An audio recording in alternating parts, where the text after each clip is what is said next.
Hello friends, দেখতে পাচ্ছ আজকে সকালবেলায় মেঘ করেছিল। আর মেঘ করার পরে 1 থেকে 1.5 ঘন্টা বৃষ্টি হয়েছে। আর বৃষ্টি হওয়ার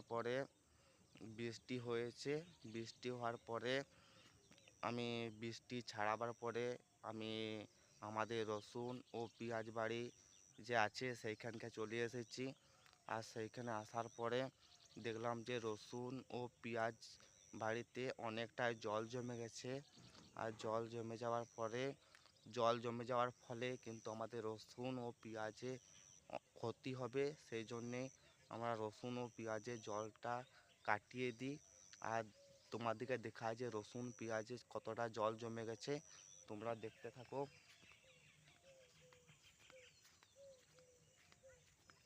এই দেখো, এই আমাদের রসুন বাড়িতে অনেকটাই জল জমে গিয়েছিল। সেই জন্যে আগে আমি কাটিয়ে দিয়েছি, অনেকটা জল বেরিয়েও গেছে। আর এখনও কিছু জল জমে আছে। এই জল যদি আমাদের রসুন বাড়িতে জমে থাকে কিন্তু রসুনের পক্ষে খুব ক্ষতি। সেই জন্যে আমি জলটা কাটিয়ে দিয়েছি।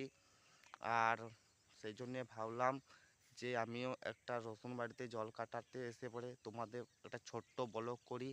আমার যদি ছোট্ট ব্লগটা যদি ভালো লাগে, লাইক, কমেন্ট ও ফলো করো আমার ফেসবুক পেজটা। আর